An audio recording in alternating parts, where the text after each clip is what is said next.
estudantes dos sétimos anos, tudo em ordem, tudo bem? Professor Diogo solicitando licença para adentrar aí nos seus lares pela tela da sua TV para a nossa proposta de matemática de hoje. E veja só o que é que nós vamos dialogar. Hoje nós vamos tratar de soluções. Soluções que correspondem a também raízes ou soluções das equações do primeiro grau, que nós já conceituamos aqui e caracterizamos direitinho aqui para você. O principal objetivo que nós vamos atingir hoje é ampliar o pensamento algébrico na resolução de problemas. Lembre-se, pensamento algébrico genérico. Nós estamos tratando de situações que caracterizam números não conhecidos, mas que pelo processo de resolução a gente determina cada um deles, né? Criando modelos de resolução e regras de generalização e equações que dependam de diferentes compreensões das informações disponíveis, inclusive em linguagem algébrica. Não somente inclusive, mas principalmente diante de todo o desenvolvimento que nós temos aqui. Perceba que nós já temos aqui novamente a balança, que nós vamos retomar dois dos princípios elementares para o desenvolvimento deste trabalho no processo de resolução. E para isso, você vai precisar da organização impecável do seu caderno de matemática, caneta azul ou preta, lápis e borracha. Tempo para que você possa se organizar.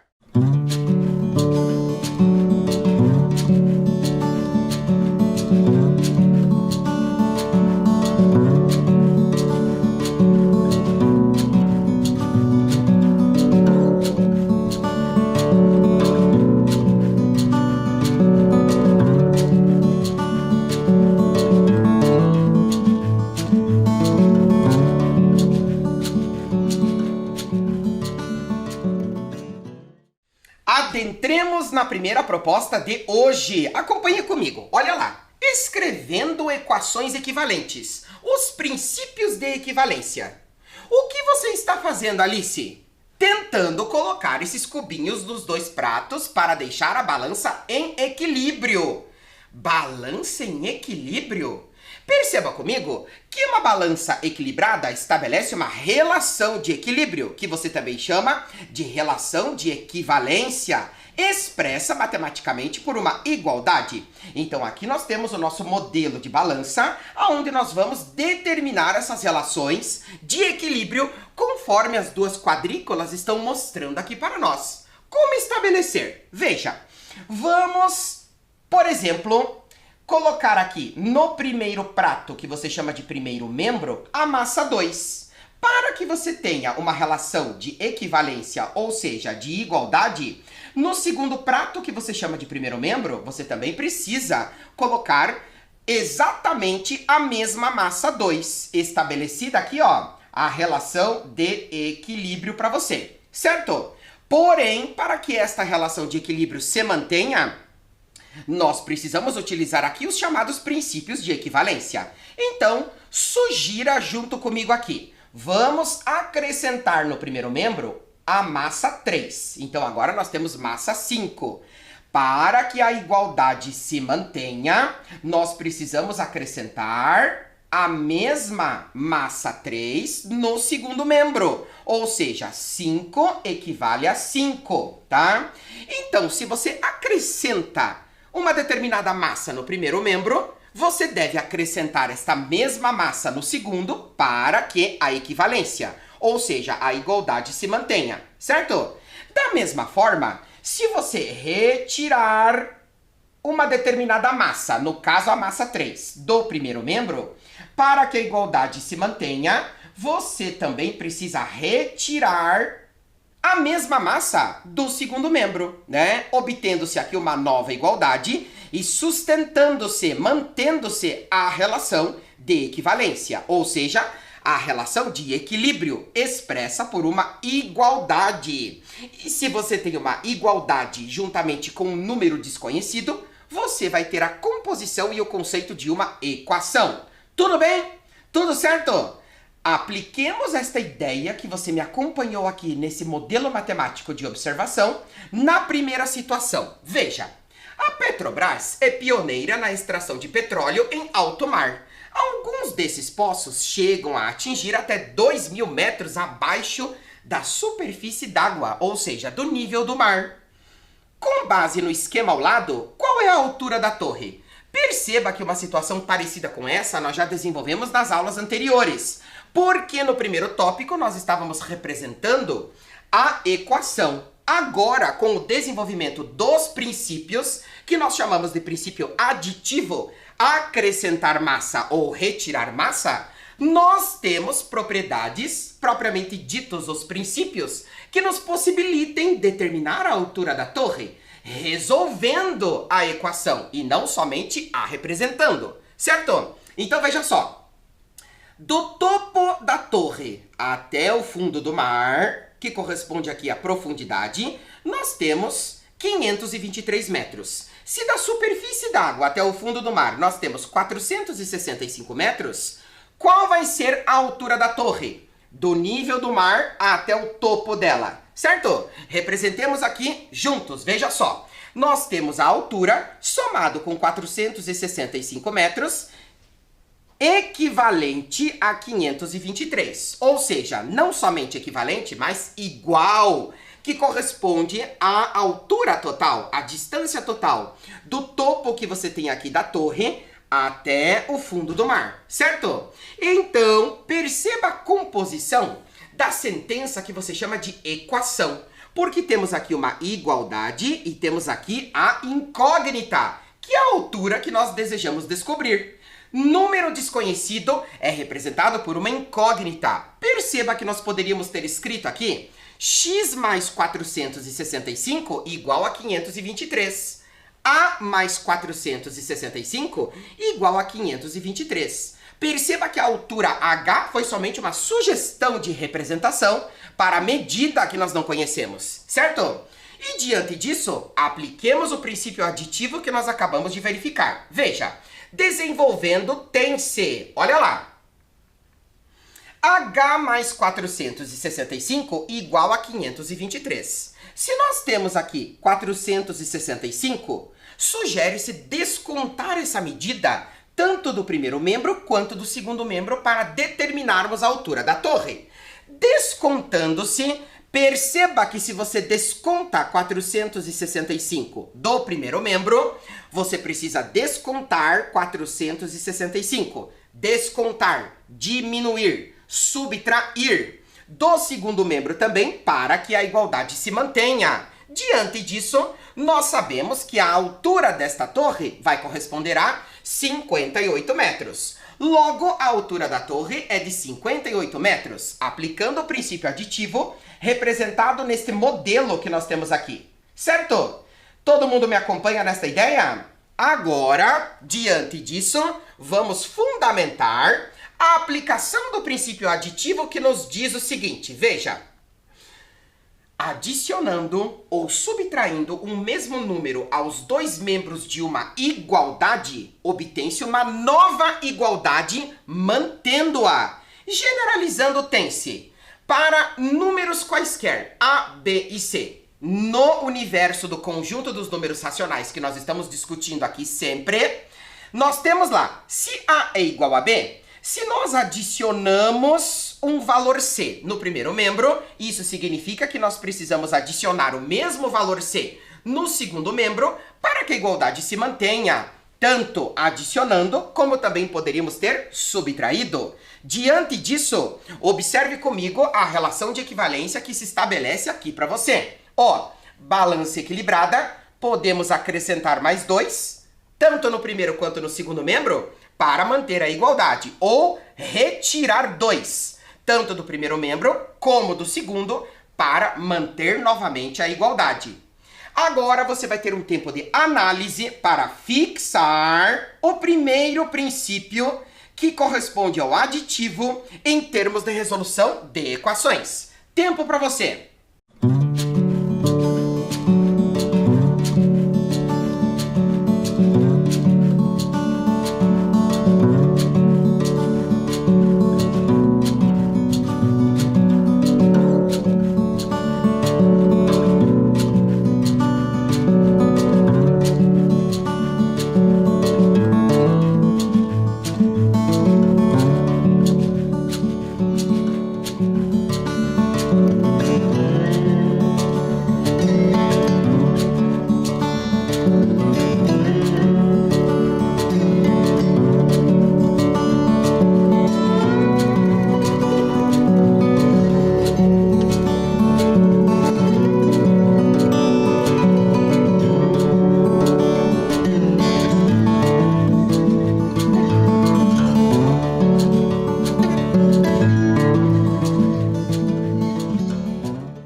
aí, tudo certo? Determinada a análise do princípio aditivo? Convido a todos agora a explorar o segundo, que é o princípio multiplicativo. Analise comigo a seguinte situação. Veja, Marcelo está desvendando o número da quadra em que mora seu amigo. O dobro desse número desconhecido corresponde a 32. Veja, em qual quadra o amigo de Marcelo mora? Então veja, atenção ao sinalizador multiplicativo no teu enunciado. O dobro do número da quadra que nós queremos descobrir corresponde a 32. Portanto, podemos representar. Olha lá. 2q é igual a 32. Q é o número da quadra. Poderíamos ter colocado 2x igual a 32. Poderíamos ter colocado 2y igual a 32, né? Diante de todas as representações para um número desconhecido, certo? E agora? Ler 2q é a mesma coisa que ler 2 vezes q. Sugere-se a aplicação do seguinte princípio. Voltemos ao modelo da balança. Vamos dobrar a quantidade que nós temos em um dos membros. Se nós temos aqui a massa 2, agora nós vamos dobrá-la e vamos colocar aqui a massa 4, tá? Para que essa igualdade se mantenha, isto significa que nós também precisamos dobrar a massa, né, que nós temos no segundo membro. Então vamos substituir lá pelo seu dobro. Dobro de 2 são 4. Perceba que quando você dobra a massa do primeiro membro, você também necessita dobrar a massa do segundo para que a igualdade se mantenha.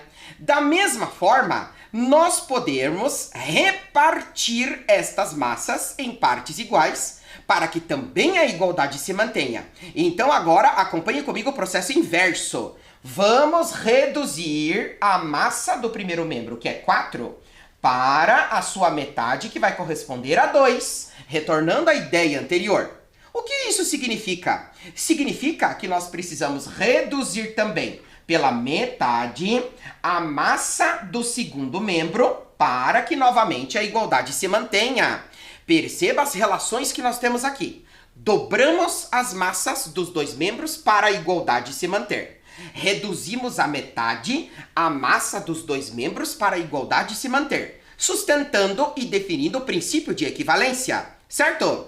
Exatamente isto nós vamos aplicar nesse modelo matemático que está expresso aqui para você, tá? Ou seja, se o dobro do número da quadra de Marcelo é 32, reduzimos a metade.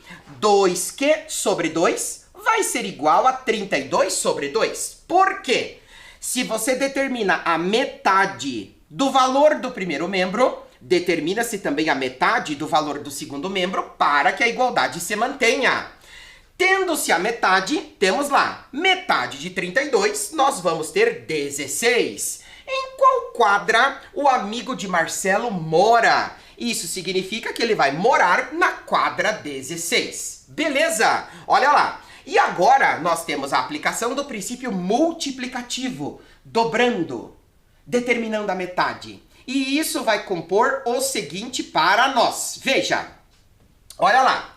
Multiplicando ou dividindo por um mesmo número diferente de zero, os dois membros de uma igualdade, obtém-se uma nova igualdade, mantendo-a equivalente à anterior. Generalizando, tem-se. Perceba que nós temos os mesmos A, B e C, números racionais, nosso universo numérico de análise. Se você multiplica o primeiro membro por um determinado número C, para que a igualdade se mantenha, você deve multiplicar o segundo membro pelo mesmo valor. Não somente multiplicar, mas também repartir, dividir. Agora, nós vamos, assim como nós fizemos com o princípio aditivo, termos um tempo para analisar o princípio multiplicativo. Analisando comigo.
Princípios de equivalência analisados, tanto o aditivo que se refere a acrescentar ou retirar, fazendo referência às operações de adição e subtração, e também o multiplicativo, que se refere às ações de, por exemplo, dobrar ou reduzir a metade, fazendo referência à multiplicação e à divisão.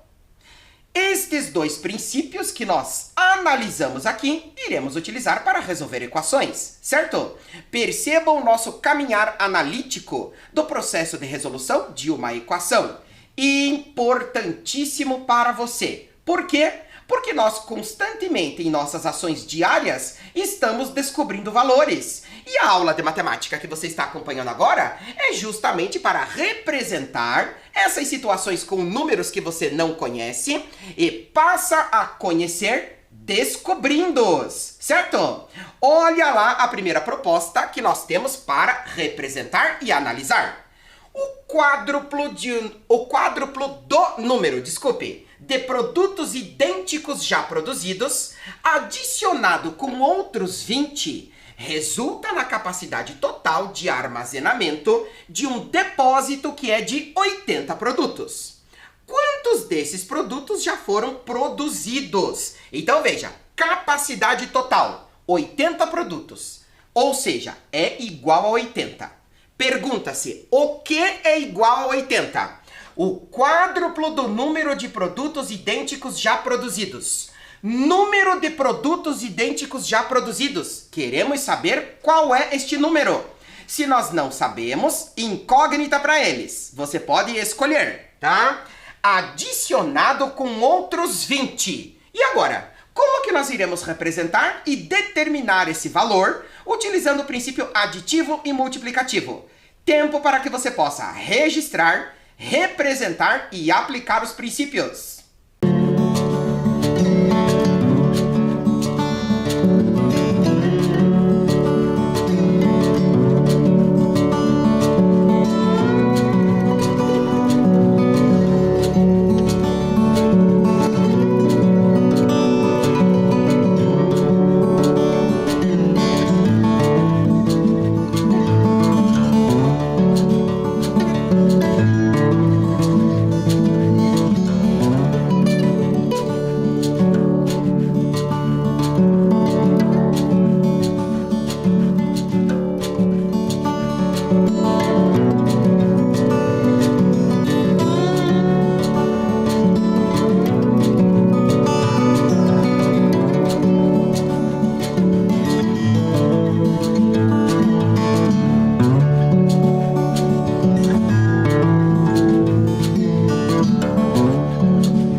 Situação representada? Determine comigo a identificação, representação e aplicação dos princípios. Olha lá!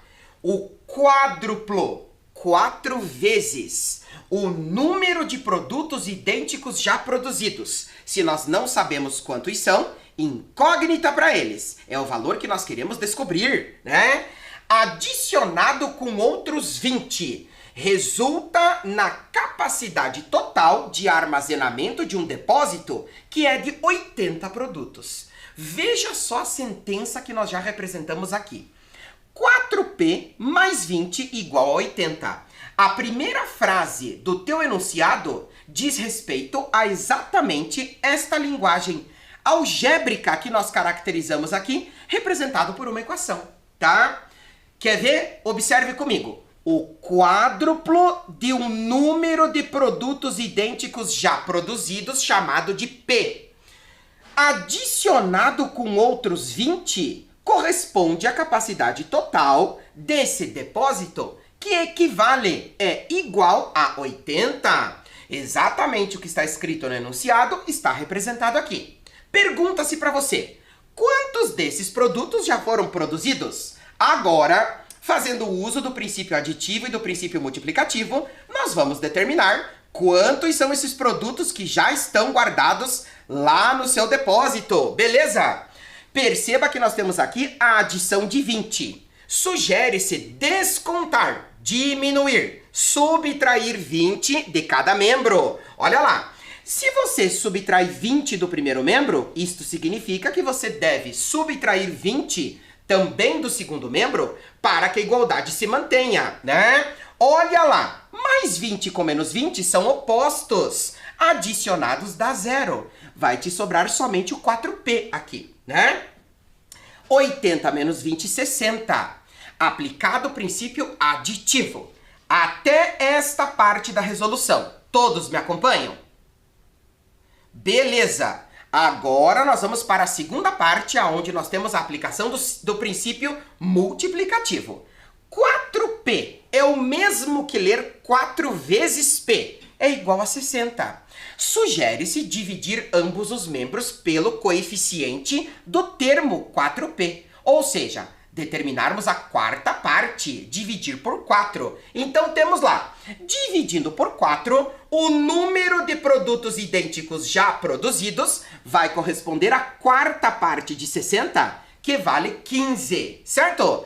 Perceba aqui, ó, 4 dividido por 4, um número dividido por ele mesmo, sempre 1. Uma vez o P, o próprio P, que é o valor que nós desejamos descobrir. E já sabemos que ele vale 15, certo? Olha lá, diante disso, logo já foram produzidos 15 produtos idênticos. Lembre-se que o total de produtos que podem ser armazenados no depósito é 80. Tudo bem? Olha lá, observação número 1 sobre esta situação. A equação 4P mais 20 igual a 80 tem como primeiro membro 4P mais 20. Primeiro membro, tudo que nós temos antes do sinal de igual. E como segundo membro, 80. Tudo que nós temos depois do sinal de igual. Nesta equação, a incógnita, o número desconhecido, é P. Se P é igual a 15, é o mesmo que afirmar que 15 é raiz ou solução da equação, pois 4 vezes o 15 mais 20 é igual, é equivalente a 80, satisfazendo a relação de igualdade, certo? Olha lá, diante disso, estas duas observações que estão aparecendo aqui para você são importantíssimas que você as registre após a resolução que nós já dialogamos aqui. Tempo para você!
E aí, observações analíticas todas registradas? Perceba que nós estamos conceituando aqui o processo de resolução de uma equação do tema soluções. Mas essas soluções são organizadas e elas são, digamos, agrupadas?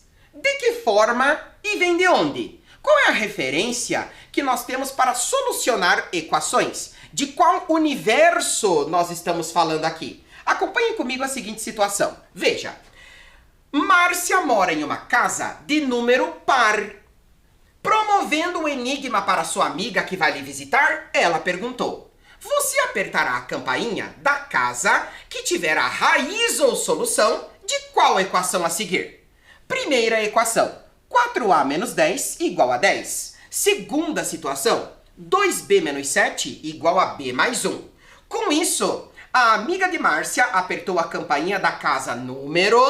Agora, você vai ter um tempo somente para dedicar-se à resolução da primeira equação, 4a menos 10 igual a 10. E da segunda equação, 2b menos 7 igual a b mais 1. Aplicando os princípios aditivo e multiplicativo. Atentando-se à ideia inicial da tua proposta. Márcia mora em uma casa de número par. E agora? Qual é o número da casa de Márcia?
E aí, qual é o número da casa de Márcia?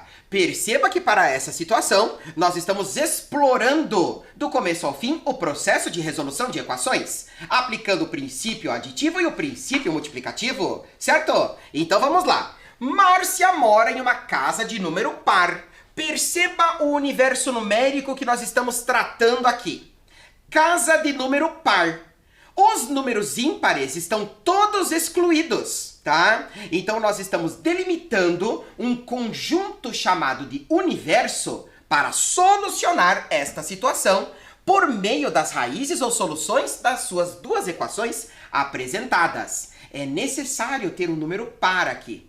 Se nós encontrarmos um número ímpar como solução, não é satisfeita esta situação, certo? Então vamos lá. Você apertará a campainha da casa que tiver a raiz ou solução de qual equação a seguir. Vamos nos dedicar à resolução de cada uma delas. Primeira, 4a menos 10 igual a 10. Diante disso, perceba comigo, nós vamos adicionar 10 ao primeiro membro e também ao segundo para que a igualdade se mantenha. Adicionando, nós vamos ter lá 4a igual a 20, aplicando o princípio aditivo. Depois, nós vamos ter aqui a aplicação do princípio multiplicativo, determinando a quarta parte de cada um dos membros, de ambos os membros, para manter a igualdade. A quarta parte de 20, você tem que a suposição do número da casa de Márcia vale 5. Será? Verifique comigo a resolução da segunda equação. 2b menos 7 igual a b mais 1. Vamos inicialmente acrescentar 7 em cada um dos membros. Olha lá, mais 7 para o primeiro membro, mais 7 para o segundo. Temos o seguinte, 7 menos 7 podemos cancelar porque eles são opostos. E 7 mais 1 serão 8. Então nós temos lá 2b igual a b mais 8. Perceba que a incógnita b, ela aparece nos dois membros da sua equação. Para que a gente possa determinar o valor de b, perceba que no segundo membro você tem b. Sugere-se descontar b, tanto do primeiro membro quanto do segundo, para sabermos o seu valor. Quer ver? Olha lá. Aplicando o princípio aditivo novamente, descontando-se, subtraindo-se b do primeiro membro e subtraindo-se b do segundo. Se você tem b e retira b, perceba que são opostos, você vai poder cancelar. Nós vamos ter aqui somente o 8. Nesse caso, teremos 2b menos b, sobra b. Lembre-se que ler b é a mesma coisa que ler 1b. Por isso, 2 menos 1, 1b. E a casa, de acordo com a resolução da segunda equação, vale 8. Lembra-se no enunciado, na parte inicial, que dizia que o número da casa de Márcia era par? Pergunta-se agora, qual raiz ou solução, ou melhor, qual equação, em termos de suas soluções, satisfaz a situação apresentada? É a primeira, cujo número sugere-se 5, ou a segunda, cujo número sugere-se 8? Veja comigo. Com isso, a amiga de Márcia apertou a campainha da casa número 8, porque necessariamente você tem aqui um número que é par, certo? Isso nos traz dois conceitos muito importantes em termos de resolução, que você vai passar a chamar de conjunto universo e conjunto solução de equações do primeiro grau, certo? Então vamos conceituá-los aqui. Agora pensemos. Por que a raiz ou solução de uma equação foi aceita no contexto e a da outra não? Né? Então temos lá, uma vez que o número da casa de Márcia é par, somente se aceita raiz ou solução par, né? É a condição do teu problema. Portanto, a equação que apresenta raiz ou solução 5 não satisfaz a condição do contexto, né? Olha lá, matematicamente tem-se o seguinte para você. Veja, conjunto universo, denominado por U, são todos os valores possíveis que a incógnita pode assumir. Na situação, números pares. Geralmente irão aparecer para você o nosso universo numérico de trabalho. Conjunto dos números naturais, conjunto dos números inteiros e o conjunto dos números racionais. A partir de agora, nos atentemos a qual universo numérico nós estamos trabalhando. O conjunto solução de cada equação obrigatoriamente faz parte de um desses conjuntos universos que nós vamos ter aqui. Na situação, nós tínhamos somente números pares. Ímpares não poderiam ser aceitos. Essa é a distinção de conjunto universo e conjunto solução. Universo, todos os valores possíveis para aquele número, né? Para aquela situação. Solução é o valor que satisfaz a equação, ou seja, o valor da incógnita do número desconhecido que obrigatoriamente faz parte desse conjunto solução. Duas informações importantíssimas para compor os registros no seu caderno de matemática. Tempo para você!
Tudo registrado? Acompanhe comigo novamente os comparativos que nós temos aqui. Conjunto universo, todos os valores possíveis para aquela situação. Na situação anterior, somente números naturais pares, é o número da casa da Márcia, certo?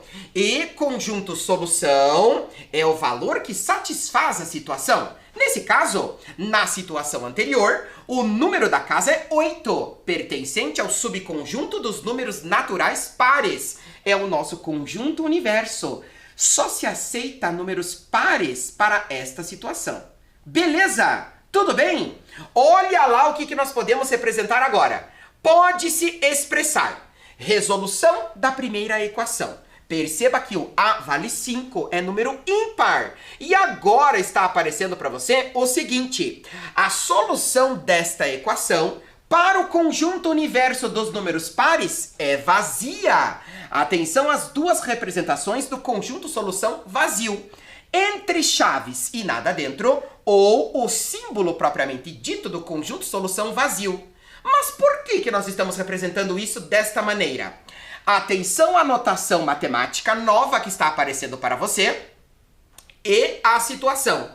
A casa de Márcia é um número par. Ela assume um número par. Se você encontra uma possibilidade de solução ímpar, perceba que este número 5 ímpar não satisfaz a situação apresentada.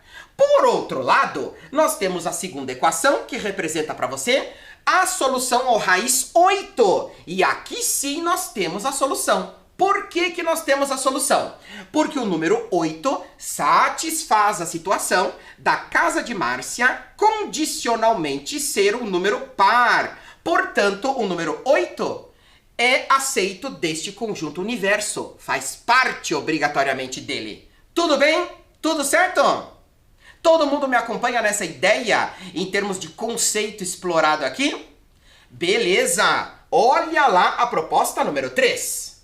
Um agricultor colocou sua produção de morangos em caixas com 4 dúzias de morangos cada uma. Dúzia, 12 unidades, certo? Se tivesse colocado em caixas com 3 dúzias cada, teria de usar 56 caixas a mais. Pergunta-se para você: quantos eram os morangos? E agora, como que nós iremos representar? Como que nós iremos compor uma equação para solucionar um problema desta natureza? Tempo de registro, representação e solução para você!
E aí, tudo certo? Você já tem condições de me dizer quantos são os morangos? Represente comigo, veja só.